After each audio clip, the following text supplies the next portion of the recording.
Muskaan Shivani, and today I will be giving 5 oral presentations. My first speech is a sermon on living life to its fullest that I will be giving as an ex-student for the Assembly on National Youth Day to a group of 500 students between the ages of 12 and 18 years.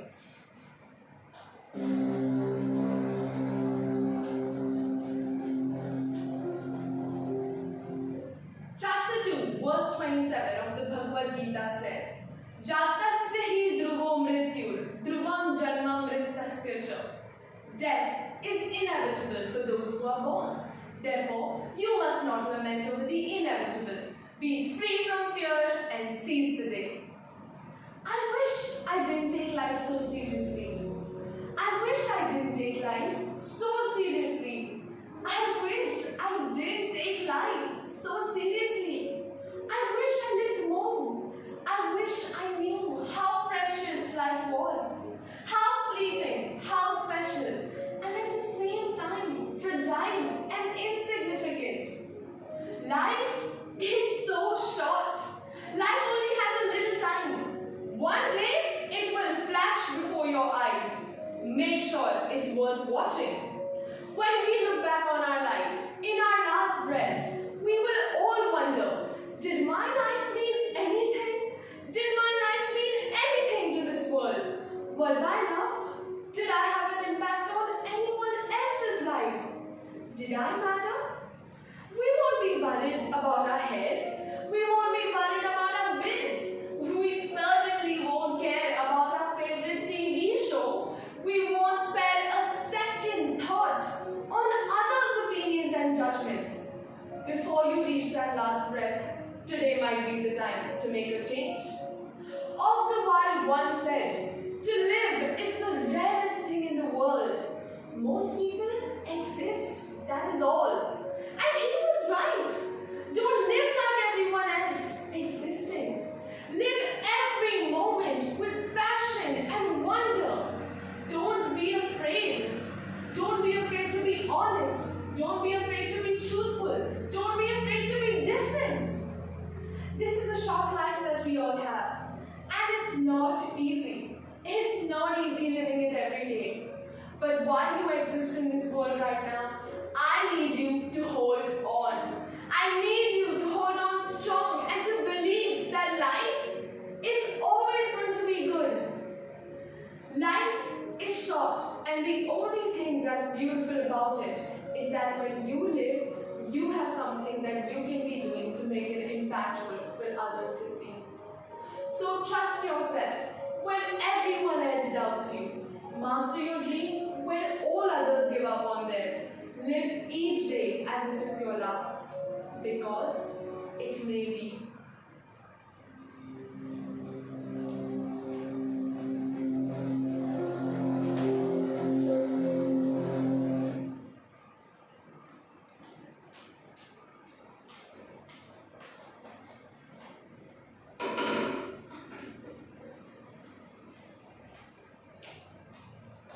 I will be delivering my second speech as a volunteer of the Community Leadership Association at a workshop conducted to teach a moral lesson on leadership to a group of 15 to 20 children between the ages of 10 and 15 years.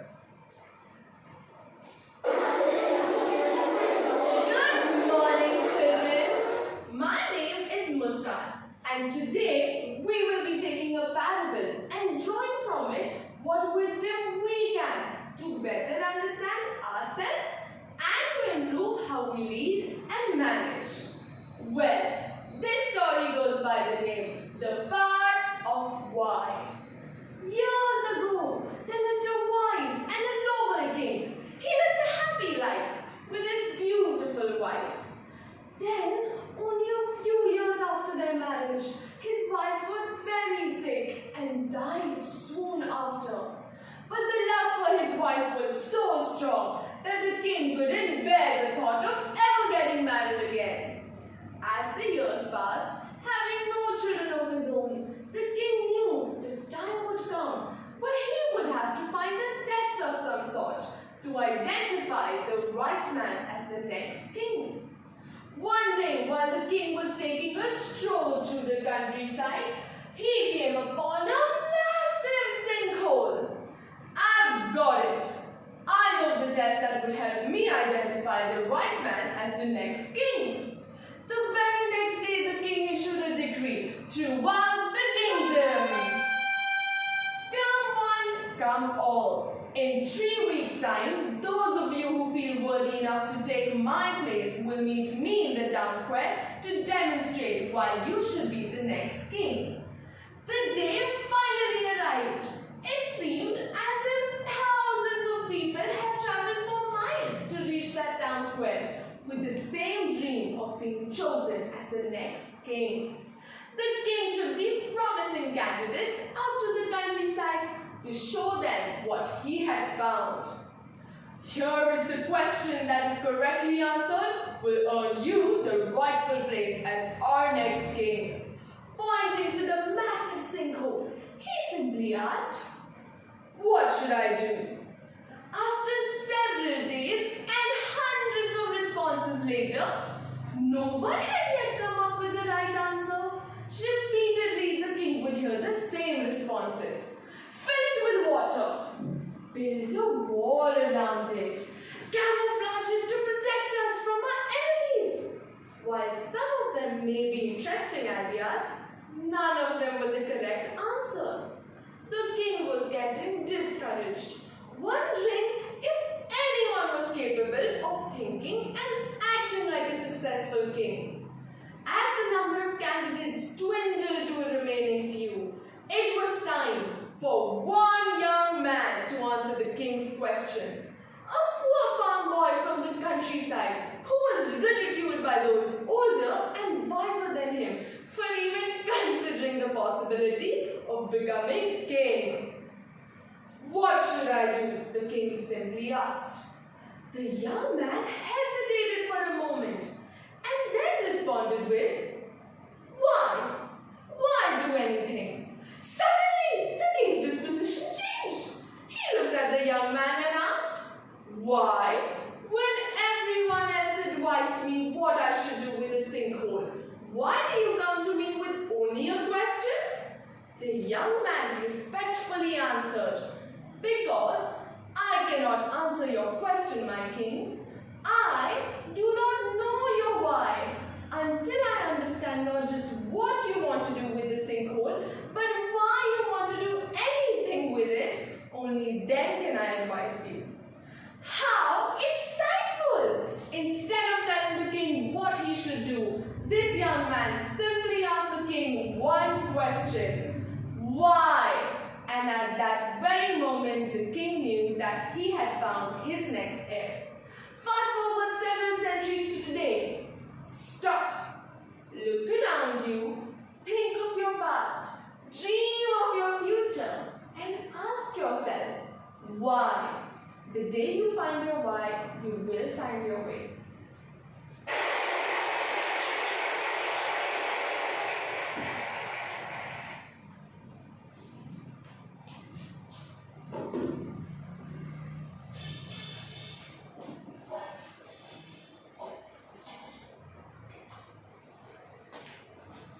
My third speech is a news feature told twice to the listeners tuned into the channel.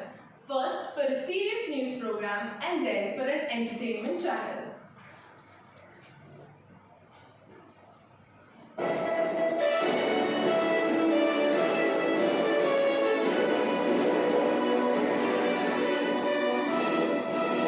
Good morning, Pune. This is RJ Muskaan live on radio channel PFM 102.5.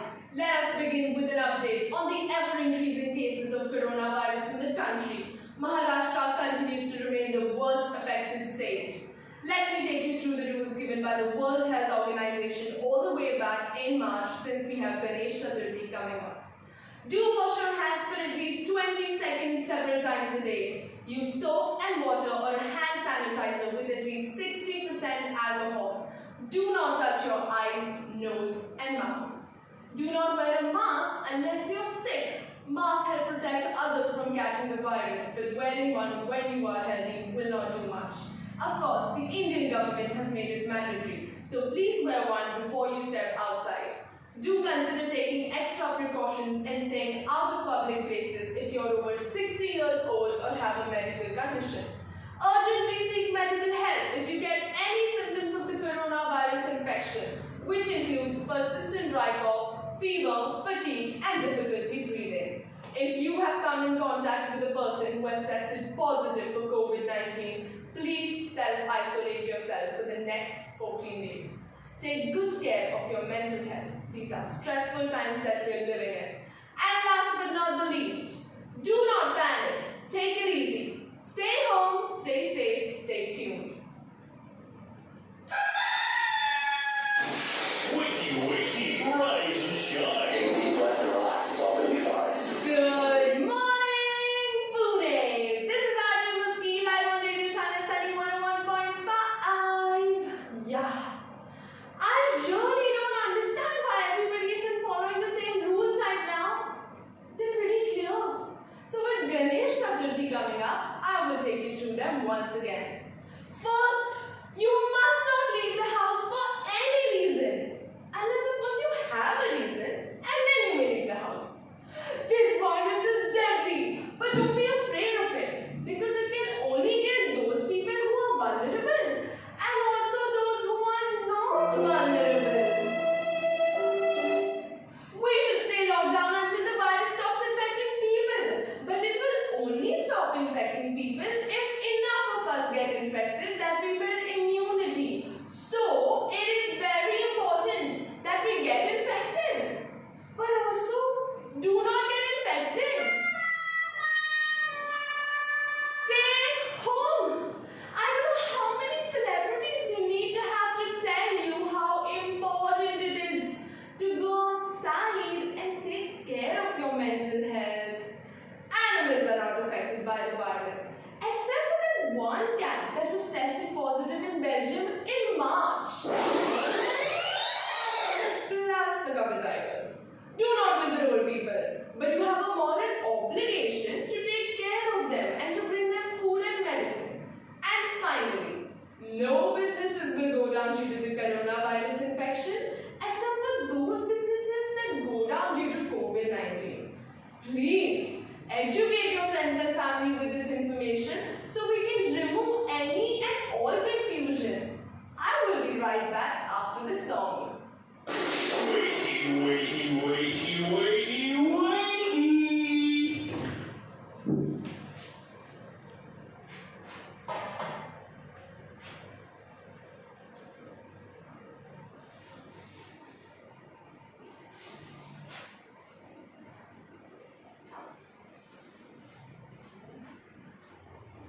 I will be introducing Priyanka Chopra Jonas at the opening ceremony of Pinkathon on Women's Day to address a group of 800 to 1,000 young women and girls between the ages of 20 and 40 years.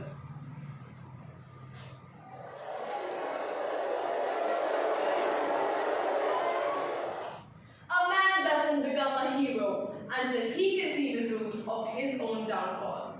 Good evening, one and all. As I, Muskaan Shivani, open today's program with this famous quote by Aristotle, let me tell you that today is all about discovering that hero in ourselves.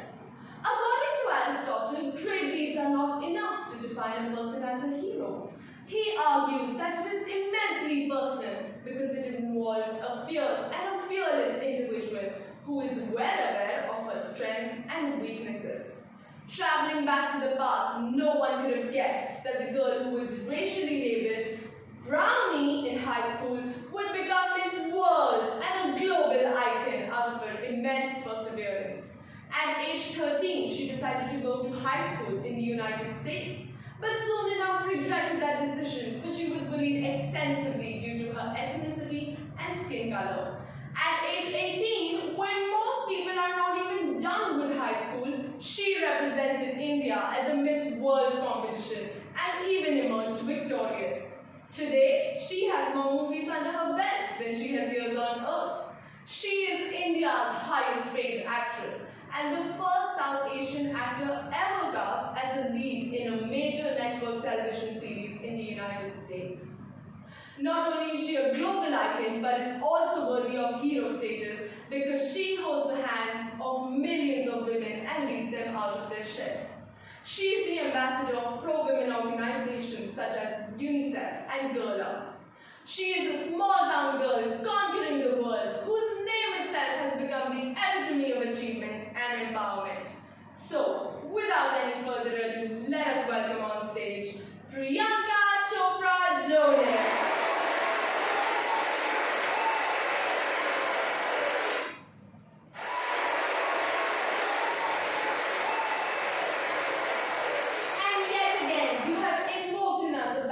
To build a world in which girls are considered a blessing instead of a burden, and to never quit. It is evident from everything that you just said that every failure you encounter, you did not let it define you. Instead, you let it strengthen you. Power is confidence. Because like you just said, the one thing you wear best is your confidence. When you said, and I quote, "Feminism is women standing up for themselves and saying, 'Give me the freedom to make my own choices without judging me.' It is not superiority. It is not hating or berating men. It is just saying, 'Let me make my own decisions without shaming me or trolling me.'" It hit home for each one of us.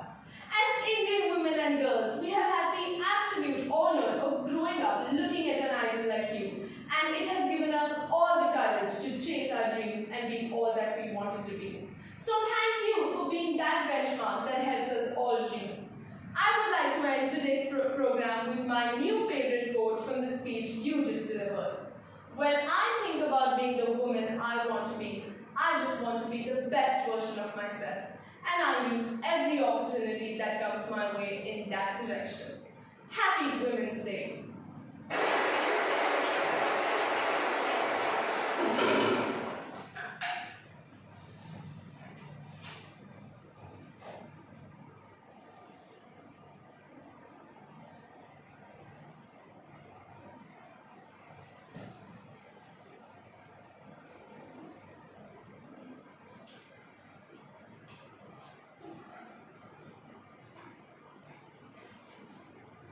I will be giving my last speech on mental health stigma at an open mic at Simba's, which is a college fest, to a group of 100 to 150 people between the ages of 18 and 22 years.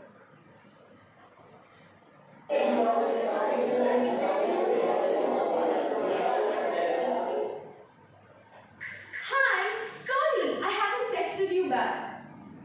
I've been anxious and depressed. I haven't had the time to catch my breath. You know how life gets. I'm so drained, I can't even collect the energy to perform the most menial of tasks, like texting you back or washing that one dish in the sink. The weather has been beautiful, right?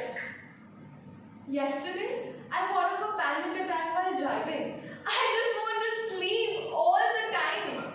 But if I told you this, you would want to uncover a reason behind all of this. And there is no reason that you would accept as valid. How are you? I hope all well. Let's go get dinner soon. That could have been any of us. I know we're only just meeting for the first time, but I'd like to ask you a question. It's a rather personal one. How many of you suffer from or know someone who suffers from mental illness? Well, think about it. Your family, your friends, virtually everybody knows someone with a mental disorder. Maybe I should explain what I mean by mental illness. Commonly thought of conditions like depression and schizophrenia, bipolar and anxiety disorders, and also intelligence disturbances like autism, learning disabilities like ADHD, and addictions to alcohol and drugs. The World Health Organization has estimated that 20% of the world's population suffers from mental illness at some point in their life. That is 1 in 5 people. So, if you do the math, everyone should know someone with a mental disorder. And the fact that you think you don't reflects only 3 inconvenient truths. First, that we lack understanding or awareness of what mental illness is. Second, that we're reluctant to admit it. that mental illness is stigmatized. Now, stigma literally means dishonor or disgrace. So why should mental illness be stigmatized? You would never say to someone with a broken arm to just ignore the pain, that it will just pass one day. You would never say about someone who has cancer that they're just faking it. It's all for attention. You would never say to someone who's sitting in a wheelchair, just stand up, it's all in your head. Do you remember being on a beach as a little kid? And because you're little, you start playing in the sand and trace a circle around yourself. Now, imagine that you can't leave the circle that you just drew, and there's miles of freedom of space on a surface that's just yours, but you're trapped in this little circle. To make it even better, you're surrounded by friends, family, doctors, teachers, cheering you on, telling you can do it. But only you have the power to break that circle, and breaking it is the scariest thing you will ever do. Visualize that, because that is the feeling. That circle is your disorder, and that surface, your brain. And mental illness prevents you from using your brain to the extent of its capacity. Mental illnesses aren't just illnesses. They're not a flu or a cold that you can just disconnect from your life. Because mental disorders change the way you see the world.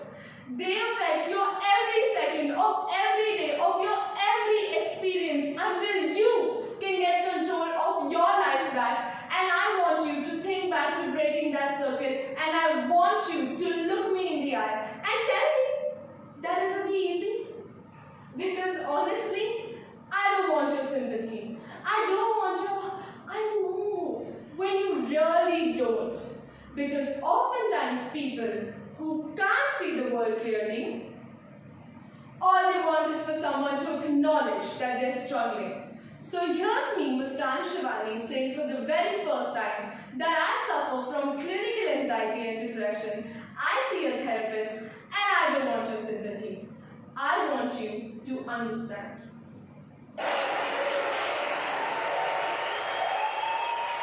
Thank you.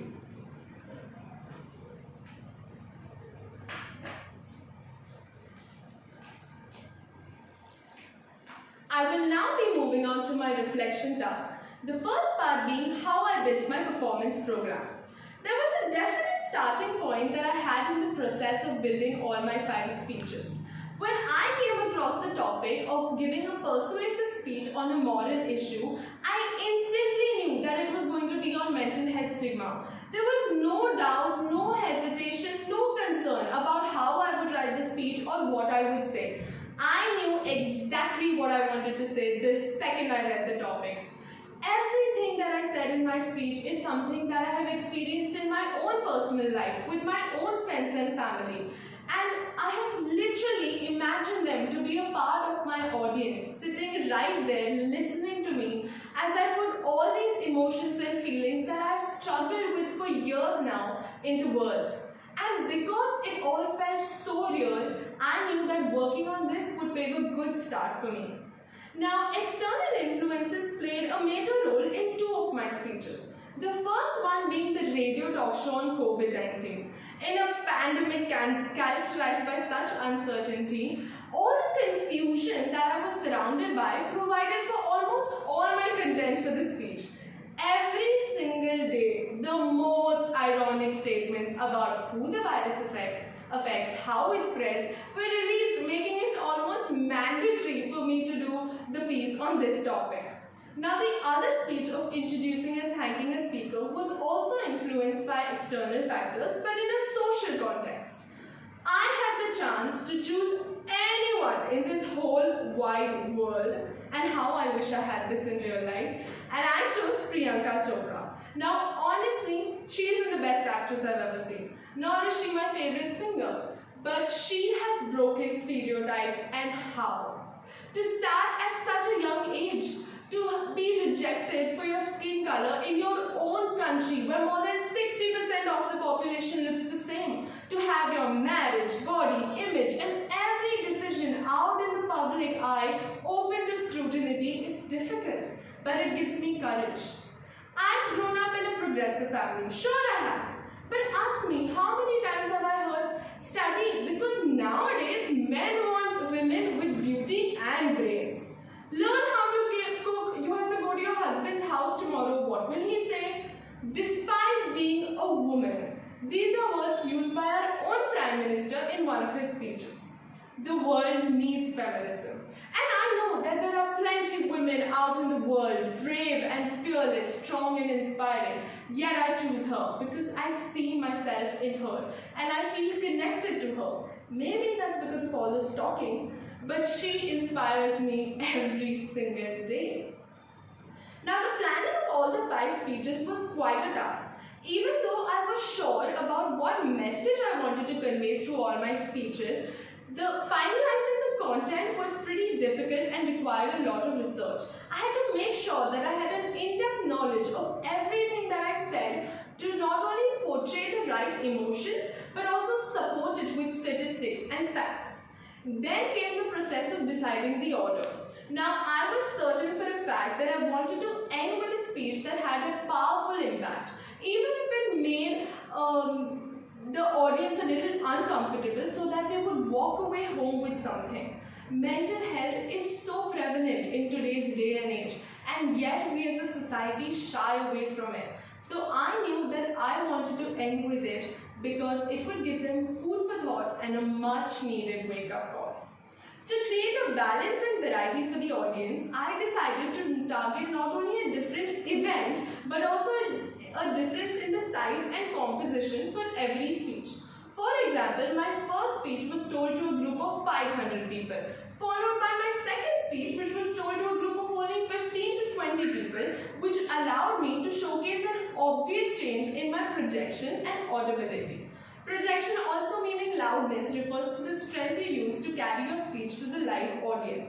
Another example would be my story, which was told to a group of 10 to 15-year-olds, which was in contrast to the introduction to a speaker, which was told to a group of 20 to 40-year-olds. Now, the story required me to have a slower pace, a higher pitch, and more emphasis on each word so that I could facilitate better comprehension for the children. A lot of research went into all the 5 speeches, but what took the cake was my sermon.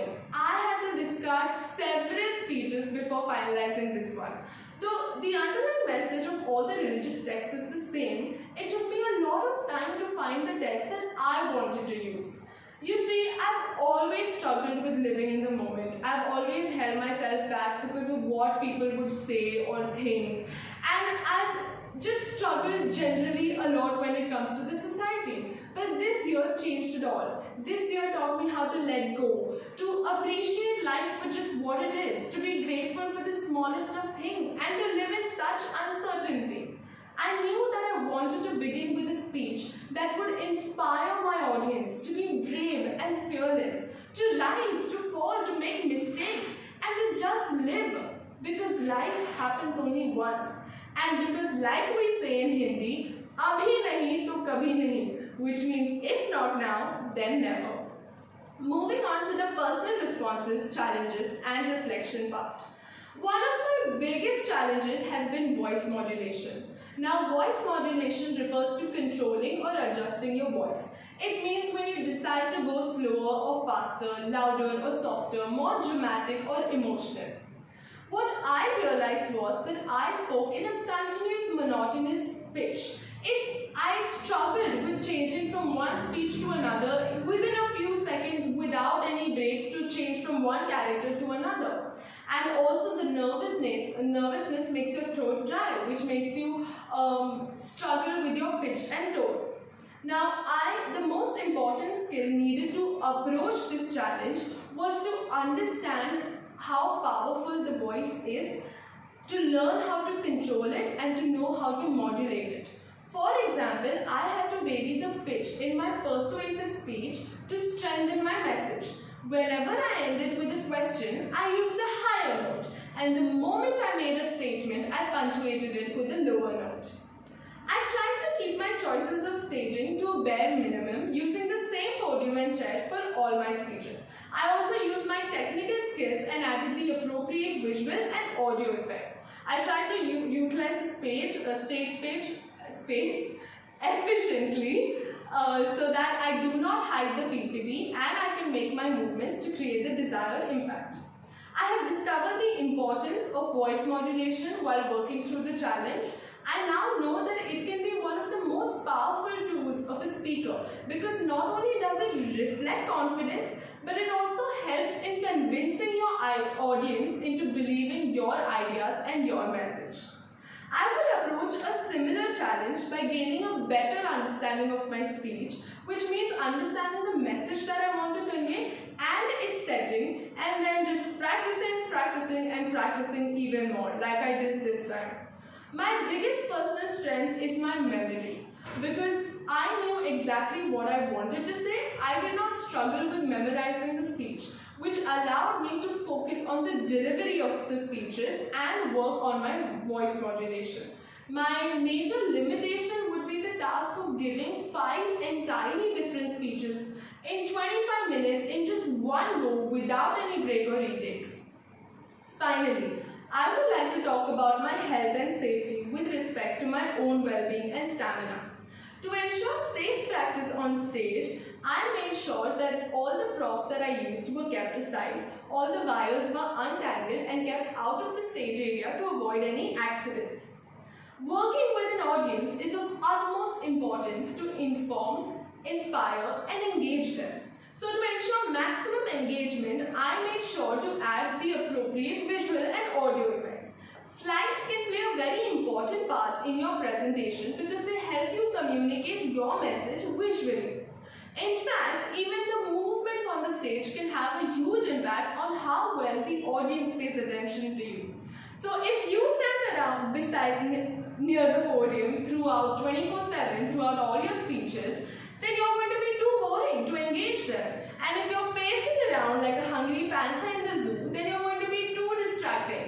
So I decided to practice even my movements in all my rehearsals and to maintain eye contact. To maintain my physical and vocal health, I made sure to drink plenty of warm water. Now, our vocal cords and larynx exist in a moist, warm environment, so it is very important to maintain that to keep your voice in peak condition. I also inhale steam every night, try to avoid shouting, and ensure to exercise at least 3 times a week because physical fatigue has shown to have a negative impact on your voice. Sustaining focus and energy can be quite a task for 25 minutes if you don't understand that it requires intellectual and emotional focus. So there's one thing that I do for this. I take several deep breaths before starting and try to center myself and mentally clear my head. I also take a moment to focus on what I want to get out of this speech. I try to think about all the hard work that I have put in. I actually wish myself luck. I say I can do it and then I just go for it. Secondly, posture counts. So I walk tall and I stand up straight because not only does it reflect confidence, but it also makes me feel confident. And lastly, I try to be as passionate as I can to talk about anything that I say because it is very important to bring a sense of conviction and purpose to what you're saying if you want your audience to believe in you and your ideas. Altogether, 7 to 8 months of a journey filled with making mistakes, reflecting on them and learning with a lot of practice is what got me through it all. Thank you.